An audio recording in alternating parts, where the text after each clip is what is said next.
पुंछ इंद्रजीत ने आज जिला कैपेक्स बजट 2022-23 समृद्धि सीमा योजना BADP के जारी कामों और RDD सेक्टर का जायजा लेने के लिए एक मीटिंग की सदारत की। आगे देखिए हमारे नुमाइंदा जहांगीर अहमद की रिपोर्ट। सब चीजों में आपने वर्किंग आवर्स लगा लेवल तक जाने के लिए, तो इसी मीटिंग का मेन मकसद यही था कि आपको आइडिया हो हर एक चीज का,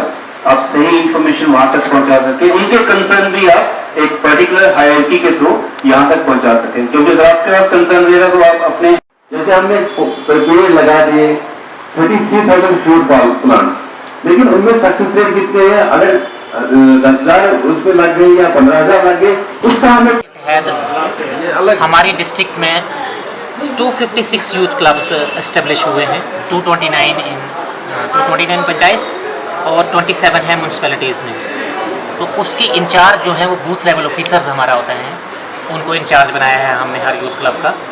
आज हमने उनके साथ इंटरेक्शन रखा हुआ था कि एक उनसे थोड़ी सी फीडबैक ले ली जाए कि वो ग्राउंड पे किस तरह से काम हो रहा है, और प्लस जो नए इनिशिएटिव्स हैं उनको इम्प्लीमेंट करने के लिए उनके साथ इंटरेक्शन रखी हुई थी। मेन आज जो हमने उनसे बात किया है, एक तो है registration of unemployed youth on online portal of employment department,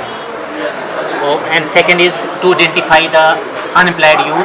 जो स्किल डेवलपमेंट अपनी करना चाहते हैं, स्किल डेवलपमेंट कोर्सेज में जाना चाहते हैं। उसको लेकर हमने आज जितने BLOs थे, चीफ एजुकेशन ऑफिसर साहब हमारे साथ हैं, ZEOs हैं, क्योंकि इन्होंने ही ये यूथ क्लब का जो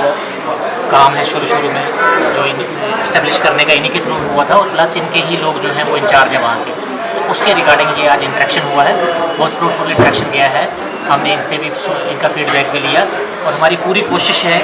कि जो गवर्नमेंट का प्लान है कि अनएम्प्लॉयमेंट रेट को नीचे लाने का, उसके ऊपर काम करके लोगों को गवर्नमेंट की जो पॉलिसीज़ हैं, सेल्फ एम्प्लॉयमेंट स्कीम्स हैं, उनके बारे में जो हमारा अनएम्प्लॉयड यूथ है उसको घर बैठे पता चले, और प्लस जो एवेन्यूज़ हैं, जो गवर्नमेंट की दूसरी स्कीम्स हैं, उसको वो अवेल करके बजाय इसके कि दूसरे कामों में वो जाने के अपना सेल्फ एम्प्लॉयमेंट के अपनी एम्प्लॉयमेंट गेन करे और अपने लिए रोज